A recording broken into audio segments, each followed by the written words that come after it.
Hello guys, welcome to my channel code nucleus. तो आज हम पढ़ेंगे कि वेरिएबल्स के बारे में, कि वेरिएबल्स सी में कैसे इनपुट लेते हैं और वेरिएबल्स होते क्या हैं।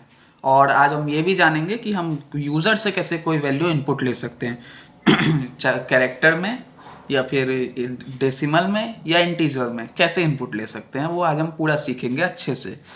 तो पहले हम एक नया फाइल बना लेते हैं वेरिएबल नाम से। हम एक फाइल बना लेते हैं। ये डॉट सी आपको लगाना ही है, मतलब हम अगर सी में कोडिंग कर रहे हैं तो डॉट सी लगाएंगे, अगर हम ये सी प्लस प्लस में कोडिंग कर रहे हैं तो सी पी पी लगाएंगे लास्ट में, डॉट सी पी पी। ये आपको लगाना ही होगा, ये उसका लास्ट का ये एड्रेस होता है। तो हम पहले बेसिक कोड लिख लेते हैं।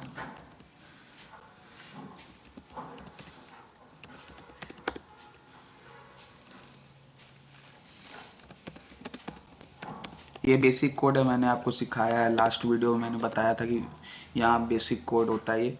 ये आपको हर सी लैंग्वेज में कोई भी कोडिंग करने के लिए आपको ये लिखना ही पड़ेगा इतना। तो अब हम वेरिएबल सीखते हैं। वेरिएबल पहले हम सीखते हैं होता क्या है वो। तो वेरिएबल होता है कि हम अलजेब्रा में पढ़े हुए हैं कि जैसे हम एक्स वाई जेड वेरिएबल लेते थे, वैसे ही यहाँ पे भी वैसा ही कुछ है कि वेरिएबल हम कोई एक ऐसे वैल्यू लेते हैं जो स्टोर करते हैं कंप्यूटर के मेमोरी में, जो वो याद रखता है एक टाइम पे।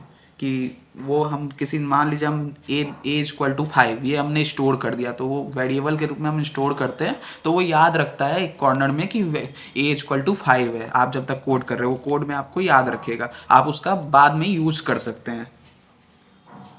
और वेरिएबल का वैल्यू आप आगे जाके कोड में चेंज कर सकते हैं, इसलिए उसे वेरिएबल कहते हैं।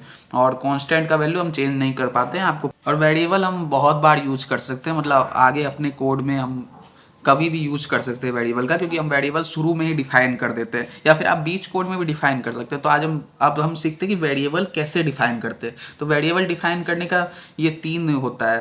पहला होता है कि पहले हम डेटा टाइप लिखते हैं। डेटा टाइप बताता हूँ मैं क्या होता है। फिर उसके बाद उसका कोई नाम लिखते हैं, ABCX Z तक आप कुछ भी नाम लिख सकते हैं, या फिर कुछ और भी नाम लिख सकते हैं। फिर उसके बाद हम उसमें कोई वैल्यू स्टोर कराते हैं, और फिर सेमी कॉलम तो देना ही होता है, वो आपको मैंने बताया ही था, तभी लाइन कंप्लीट होती है। देखेंगे कि डेटा टाइप क्या होते हैं। तो डेटा टाइप बहुत सारे प्रकार के आते हैं जिसकी मदद से हम वेरिएबल को डिफाइन करते हैं। तो डेटा टाइप हमें मेन 3 प्रकार के जो अभी हम पढ़ने वाले हैं वो है फ्लोट, इंट और कैर।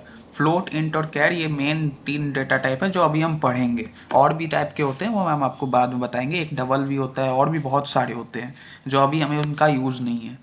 तो इंट डेटा टाइप जो होता है हमारा, वो इंट, ये ऐसा इंट होता है। ये देखिए डेटा टाइप का आप कोई भी लिखेगा तो वो ये डार्क ब्लू हो जाता है।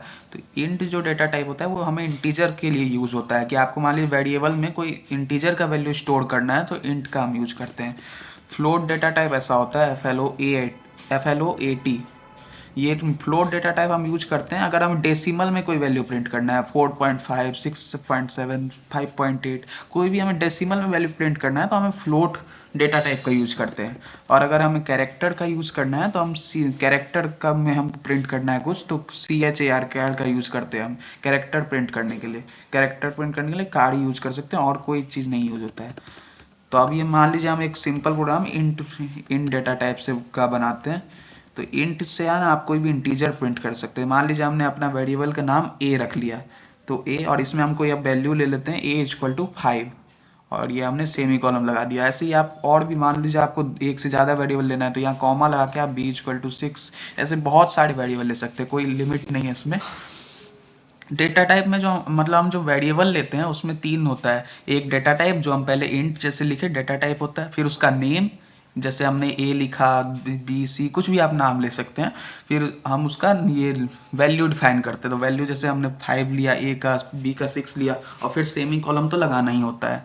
फिर अब हम इसे प्रिंट कैसे कर सकते हैं। तो प्रिंट करने के लिए मैंने आपको बताया था प्रिंट एफ, तो आपको हर चीज़ कुछ भी प्रिंट करना है प्रिंट एफ में, प्रिंट एफ आपको लिखना ही पड़ेगा। प्रिंट एफ लिख के आपको ब्रैकेट दे के डबल इन्वर्टेड कॉमा देना ही पड़ेगा। उसके बाद हम यहाँ पे 3 चीज़ का यूज़ करते हैं, 4 चीज़ का, %d, %i, %f और %c। %d और %i का यूज़ होता है इंटीजर वैल्यू प्रिंट करने के लिए, और %c का यूज़ होता है कैरेक्टर प्रिंट करने के लिए, और %f का यूज़ होता है वही हमारा डेसिमल प्रिंट करने के लिए। फ्लोट जब हम यूज़ करते हैं तो %f लगाएंगे, और कैर जब हम यूज़ करेंगे तो %c लगाएंगे, और जब हम इंट यूज़ कर रहे हैं तो %d या %i लगा सकते हैं। तो मान लीजिए मैंने यहाँ पे %d लगा दिया। ये आपको इन्वर्टेड कॉमा के अंदर ही लिखना है, डबल इन्वर्टेड कॉमा के अंदर। फिर हमें कॉमा लगाना है, फिर हमें जो हमारा वेरिएबल का नाम है, जैसे मुझे ए प्रिंट कराना है, ए वेरिएबल, तो मैं यहाँ ए लिख दूंगा और फिर सेमी कॉलम लगा दूंगा। अब मैं इसे रन करूंगा जैसे ही, तो ये देखिए हमारा रन होके यहाँ पे 5 आ गया, क्योंकि ए की वैल्यू 5 है तो हमारा रन होके 5 आ गया। अब मान लीजिए मैं बी प्रिंट करना चाहता हूँ, यहाँ बस मैं ए की जगह बी यहाँ लिख दूंगा। जैसे ही मैं बी लिख के यहाँ रन करूंगा तो यहाँ हमारा 6 प्रिंट होके आ जाएगा, क्योंकि हमारा बी का वैल्यू 6 है। ये देखिए हमारा 6 प्रिंट होके आ चुका है यहाँ पे। ऐसे ही आप कोई भी वेरिएबल को प्रिंट कर सकते हैं। तो ऐसे ही हम मान लीजिए हमने फ्लोट में कोई वेरिएबल डिफाइन किया, फ्लोट डेटा टाइप में, तो उससे क्या होता है, हम डेसिमल में कोई वैल्यू ले सकते हैं। जैसे फ्लोट में हमने यहाँ डिफाइन किया 5.6, ए इक्वल टू 5.6। आप फ्लोट नहीं लीजिएगा तो आपका ये डेसिमल का बाद का वैल्यू प्रिंट नहीं होगा, इसलिए आपको फ्लोट लेना ही पड़ता है। फिर उसके बाद हम यहाँ पे %d आप फ्लोट में नहीं लिख सकते, मैंने बताया आपको %f लिखना होगा फ्लोट में ये डेटा टाइप लेने के लिए। फ्लोट में आपको अगर पॉइंट डेसिमल में वैल्यू चाहिए तो आपको %f लेना ही पड़ेगा। फिर उसके बाद हम a यहाँ कर देते हैं। अब हमारा प्रिंट होके आएगा a इक्वल टू 5.6 हमारा प्रिंट होके आ जाना चाहिए। ये देखिए हमारा 5.6 प्रिंट होके आ चुका है। ये हमारा जो फ्लोट वेरिएबल होता है ये हमें 6 डिजिट तक वैल्यू देता है। तो यहाँ देख सकते हैं आप 60000, ये हमारे 6 डिजिट तक वैल्यू है। फ्लोट आप जब भी यूज कीजिएगा 6 डिजिट तक वैल्यू होता है। अगर आपको 1 डिजिट में चाहिए तो आपको यहाँ पे %f के बीच में .1f लगाना होगा। 1 डिजिट तक चाहिए .1f, 2 डिजिट तक चाहिए .2f, जितना डिजिट तक चाहिए आप उतना लगा सकते हैं। तो अगर मैं यहाँ .1f लगाता हूँ तो अब मेरा 5.6 प्रिंट होके आ जाएगा। ये देखिए 5.6 प्रिंट होके आ चुका है। तो ये ऐसे प्रिंट हो जाता है। फिर उसके बाद आपको और एक चीज़ बता दूँ तो मैं यहाँ पे, जैसे मैं यहाँ पे .2f कर दूँ तो यहाँ हमें 5.60 प्रिंट हो जाएगा। देखिए यहाँ 5.60 प्रिंट हो जाएगा। अब हमें मान लीजिए यहीं पे कुछ और इसके साथ भी प्रिंट कराना है तो हम यहाँ लिख सकते हैं, जैसे कि मैं लिखता हूँ द वैल्यू इज, तो ये भी इसके साथ प्रिंट होके आएगा। द वैल्यू इज मैंने ये दे दिया है और ये आगे ए का बोला है प्रिंट करने, तो ये देखिए ये द वैल्यू इज भी प्रिंट हो जाएगा। The value is 5.60। तो आप ये डबल इन्वर्टेड कॉमा के अंदर जो भी लिखेगा वो प्रिंट होके आ जाता है। और उसके बाद अगर आप कॉमा देके कोई वेरिएबल लिख दीजिएगा तो वो वेरिएबल प्रिंट होके आ जाएगा। बस आपको %f, %d, %i या %c लगाना होगा। अब हम आपको समझाते हैं कि आप कैरेक्टर कैसे प्रिंट करा सकते हैं। कैरेक्टर प्रिंट कराने के लिए मैंने आपको बताया कैर का आपको यूज़ करना है, CHAR कैर होता है, ये कैरेक्टर प्रिंट कराने के लिए डेटा टाइप है। फिर आपको कोई नाम ले लेना है, जैसे मैं C ले लेता हूँ, नेम के बाद C इक्वल टू, अब इसमें हम कोई वैल्यू स्टोर करा देते हैं।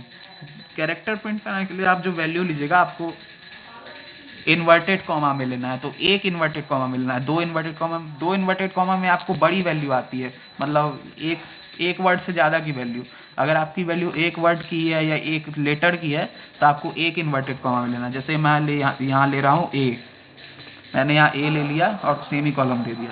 अब मुझे ये प्रिंट कराना है जैसे, तो प्रिंट F, फिर उसके बाद यहाँ मैंने बताया था आपको, अगर आपको कैरेक्टर प्रिंट कराना है तो आपको %C लेना है, %C आप लीजिएगा। फिर उसके बाद कॉमा, फिर हमने वैल्यू C में लिया है तो यहाँ C लिखेंगे हम, फिर ये सेमी कॉलम। अब देखिए हमारा ये प्रिंट होके आ जाएगा। ये हमारा A प्रिंट होके आ गया, ये आप देख सकते हैं हमारा A ऐसे ही प्रिंट। अब यहाँ आप जो भी वैल्यू लीजिएगा वो प्रिंट होके आ जाएगा। अब मैं सीखेंगे कि हम यूज़र से कोई वैल्यू इनपुट कैसे ले सकते हैं और उसको प्रिंट कैसे कर सकते हैं। तो यूज़र से कोई वैल्यू इनपुट लेने के लिए हमें, जैसे हम कोई वैल्यू प्रिंट करने के लिए printf फंक्शन यूज़ करते हैं, वैसे ही कोई वैल्यू इनपुट लेने के लिए हम यूज़र से scanf फंक्शन यूज़ करते हैं। तो मैं आपको सिखाता हूँ। पहले हमें कोई, जैसे इंटीजर में हमें यूज़र से वैल्यू इनपुट लेना है तो कोई वेरिएबल हमें डिफाइन करना होगा। जैसे मैं इंट ए वेरिएबल एक डिफाइन कर रहा हूँ, उसमें हम कुछ यूज़र से वैल्यू इनपुट लेंगे। तो इसके बाद आपको यहाँ पे scanf फंक्शन यूज़ करना है, scanf फंक्शन यूज़ करना है। कोई भी वैल्यू हम अगर यूज़र से इनपुट लेना चाहते हैं, किसी में भी, चाहे कैरेक्टर में चाहे किसी चीज़ में, आपको scanf फंक्शन यूज करना ही होगा। स्कैन एफ फंक्शन यूज करना है। फिर उसके बाद हम डबल साइडेड ये डबल इन्वर्टेड कॉमा देंगे, फिर उसके बाद डबल साइड ब्रैकेट के बाद हम डबल इन्वर्टेड कॉमा देंगे ही, और उसके बाद डबल इन्वर्टेड कॉमा में हमें अब हम इंटीजर में वैल्यू ले रहे हैं तो %i या %d ये दोनों में से कोई यूज कर सकते हैं। मैं %i लेके आपको दिखाता हूँ क्योंकि पिछली बार मैंने %d लिया था। अब आपको यहाँ पे एक कॉमा लगाना है, कॉमा लगाने के बाद अब आपको यहाँ पे आप a में वैल्यू इनपुट ले रहे हैं तो आपको यहाँ पे ए तो लिखना ही है, लेकिन ए से पहले आपको यहाँ पे एक एंड का ये लेना है, एंड का सिंबल लगाना है और फिर ए लिखना है, क्योंकि अगर आप ये एंड का सिंबल नहीं लगाएंगे तो आप यूज़र से वैल्यू कभी नहीं ले पाएंगे। ये एंड का सिंबल आपको यूज़र से इनपुट लेने के लिए लेना ही पड़ेगा, एंड का सिंबल लगाना पड़ता है यूज़र से इनपुट लेने के लिए।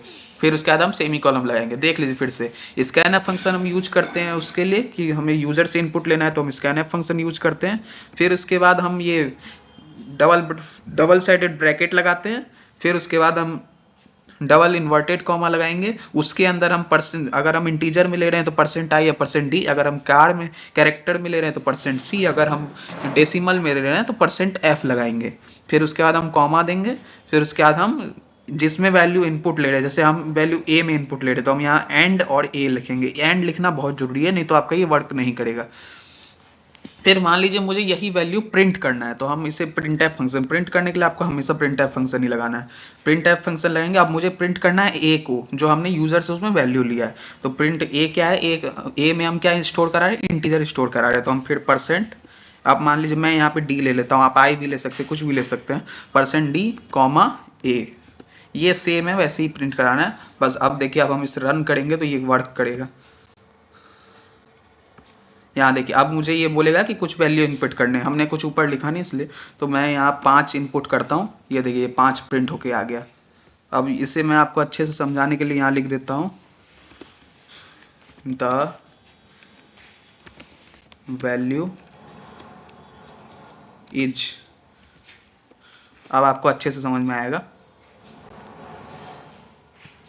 देखिए जैसे मैं यहाँ पे ले रहा हूँ 78, तो ये देखिए द वैल्यू इज 78। जो भी आप इनपुट, मैं यूज़र हूँ, मैं 78 इनपुट दिया और वो उसको बोला है मैंने प्रिंट करने, तो प्रिंट करके मुझे 78 दे दिया। अब इसके ऊपर भी आप कुछ लिख सकते हैं, जैसे मैंने यहाँ ऊपर में लिख दिया printf इंटर अ नंबर। इससे ये देखने में थोड़ा अच्छा लगता है। अब जैसे मैंने ये लिख दिया तो इससे ये देखने में अच्छा लगे। मैंने आपको बताया था printf, देखिए ये आप कैपिटल में नहीं लिख सकते हैं, ये केस सेंसिटिव लैंग्वेज होता है, सी लैंग्वेज, तो इसलिए आपको ये स्मॉल में ही लिखना होगा। तो इससे ही आप देखने में अब आपको ये अट्रैक्टिव लगेगा थोड़ा। देखिए मैं दिखाता हूँ, यहाँ देखिए जैसे यहाँ प्रिंट हो गया इंटर नंबर, तो मैंने लिखिए जैसे यहाँ 68 लिख दिया, तो अब मैं इसे इंटर करूंगा तो द वैल्यू इज 68, ये ऐसे आपका प्रिंट होके आ गया। ऐसे ही आप यूज़र से कुछ भी वैल्यू ले सकते हैं। अगर आपको कैरेक्टर लेना है तो यहाँ CHAR लगा के यहाँ %c लीजिएगा और यहाँ प्रिंट में भी %c लगाना होगा। अगर आपको डेसिमल में लेना है तो फ्लोट %f और %f लगाना होगा यहाँ पे भी। ऐसे ही आप यूज़र से वैल्यू ले सकते हैं। तो आज के लिए बस इतना ही, थैंक यू।